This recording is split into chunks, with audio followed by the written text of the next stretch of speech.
The radiator in Agatha's bedroom didn't work. It had stopped working when Agatha was 2, just after she moved in with Auntie Susan. She was 5 now, and no radiator fixing had happened in the meantime. Auntie Susan told her it was really good for her to sleep in such fresh air. "Radiator heat is very bad for you," she said. "Very dry." Auntie Susan spent her nights in a sleeping bag in a tent in her own room with the window wide open. "I'd sleep outdoors if they let me," she said. "If who let you?" asked Agatha. "People," said Auntie Susan. "People expect one to live indoors, and so that is what one has to do." Her tent was a 2-person one, but there was only one person ever in it, Auntie Susan. She said when Agatha was 10, she might let her join her for the odd night. "Absolutely not before then," she said. "Children under 10 are unbearably sticky, and I won't have stickiness in my tent. I simply won't." So Agatha slept in her fresh air bedroom with the broken radiator. She had a hot water bottle, and her blankets were good ones, so by and large she slept as a 5-year-old should, long and deep and with dreams about islands. By and large. There were nights, you see, when Agatha's sleep was not what it should have been, and this brings us back to the matter of the broken radiator. Sometimes it made a noise. It was noisier than you might expect a broken thing to be.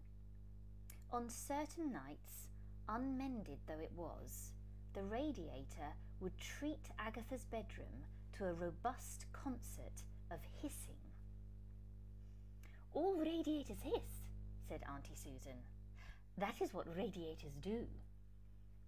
"But my radiator's broken," said Agatha. "It is still a radiator, Agatha. Broken or not, you cannot deny it, its essence."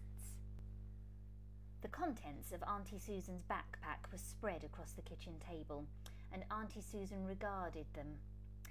"If," she said, "one was planning the ascent of a Himalayan Alp, would one need 1 bar of Kendal mint cake, or 2? Are there Alps in the Himalayas, Auntie Susan?" "Child, there are Alps in every corner. The world is nothing but Alps and jungles, and I intend to conquer all of them." Agatha thought this extremely brave, knowing, as she did, that Auntie Susan had yet to conquer the shopping centre down the road. Grown-ups were burdened with so many quests. The mystery of the hissing broken radiator would be Agatha's to solve. That evening she helped herself to a few items from Auntie Susan's table-strewn backpack contents. A torch, binoculars, and a tent peg. She made herself a flask of instant coffee. She was 5, but she was capable, and from her bed she staked out the radiator. It began at 1:30. Agatha was on her 6th cup of coffee and was studying Auntie Susan's encyclopedia of known tropical diseases. As soon as the hissing overture was underway, she swung the torch beam onto the radiator across the room. Nothing. Agatha slipped silently off the bed and belly crawled across the carpet. "Why are you hissing?" she demanded of the pipes.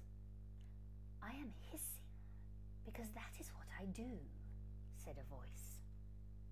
"But you're broken," hissed Agatha. "Excuse me, I am most certainly not." That was when Agatha saw a rust-rimmed hole at the bottom of the radiator, and that was when a snake slid its head out through the hole and hissed at her. It wiggled some more and oozed onto the carpet. "So it wasn't the radiator hissing," said Agatha. "Of course not," said the snake. "The radiator's broken." "It might carry on hissing though," said Agatha. The snake shook its head.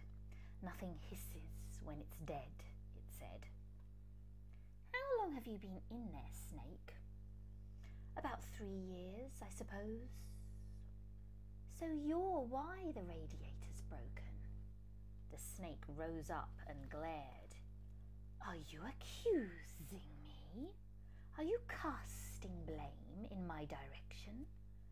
Because if you are," and the snake opened its mouth to show a gang of pointy fangs, "I will hiss horribly and bite you in your body."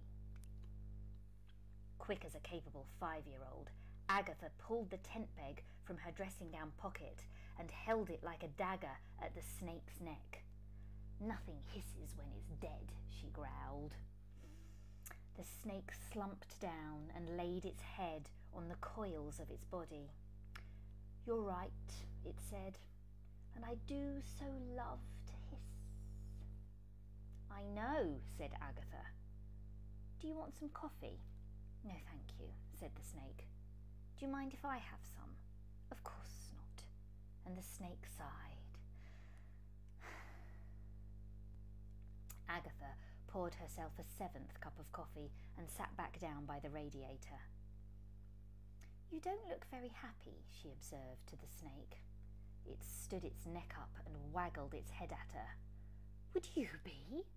If you'd been kept in a tank by some nobody for years, and then that nobody carries your tank down to a canal one day and throws you out and walks off into the sunset without so much as a last supper, and there you are stuck by a canal with nothing but your wits to get you through.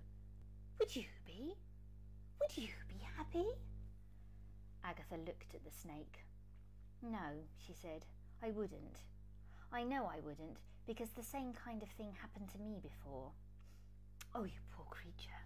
Then we have both experienced abandonment." "Do you mean the canal I can see from my window?" Agatha grabbed the snake in her small hands and showed it the moonlit world outside. "That canal?" "I suppose so. If you wish to snatch me up in future, please warn me in advance." Agatha put the snake back down on the carpet. "What are you going to do? You can't live in a radiator forever." The snake slithered around. "Oh, I know," it said. I know. Oh, to get back to India. I have family there, I believe. I'm sure they'd take me in." "Like Auntie Susan took me in," said Agatha. "If you say so," said the snake, and its slithering got faster. "But how is such a thing to be done? I mean, where on earth am I? How can I get to where I want to be if I don't know where I am? And it's my year. It's the year of the snake, you know, and I'm stuck in a rut in a radiator." "You're in England," said Agatha. She went to her bed and brought back the Encyclopedia of Known Tropical Diseases. "There's a map in here, see? Look, here. Here's India, and here's England." The snake looked. "I see." Agatha stood up and took the binoculars out of her dressing-gown's other pocket. She held them up at the window and looked through them. "We might be able to see India from here," she said. A second or 5 went by and she sat on the carpet again. "Not sure if I could see it or not actually," she said. The snake hissed in a forlorn fashion. "Well, I better go to bed now." Agatha stood up. "Sleep here if you want, but no hissing, please." The snake nodded. Agatha fell asleep straight away because coffee never affected her. In the morning, she woke up with a fantastic idea. "Morning, Snake," she said. "I know exactly what to do." She put the snake into the empty coffee flask and took it down to the kitchen. Auntie Susan was eating porridge and screamed when Agatha let the snake out onto the table. "Stop screaming, Auntie Susan. This is your chance. Haven't you been preparing for a trip for years? This snake here, this snake needs to go back to India. This is your expedition." Auntie Susan stood up. "But Agatha," she began. Agatha waited. whispered Auntie Susan. Yes, Auntie Susan? I don't like going outside. Agatha put her hand on Auntie Susan's arm. I know you don't. We'll all go. You, me and the snake. We'll get a bus and go to India. A bus? A real bus? Maybe 2 or 3 buses, said Agatha. Auntie Susan gave a mad giggle. I'll get my things, she squealed.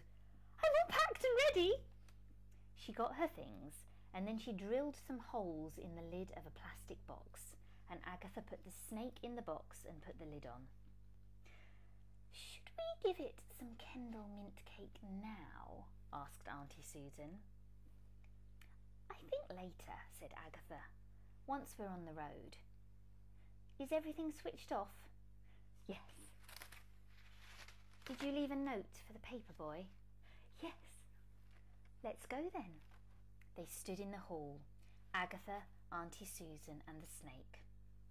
Just before she opened the front door, Auntie Susan said, Agatha, although you are still a very sticky child, as this is an adventure, you may share my tent. Thank you, said Agatha. They opened the front door, walked to the gate, and stepped into the year of the snake.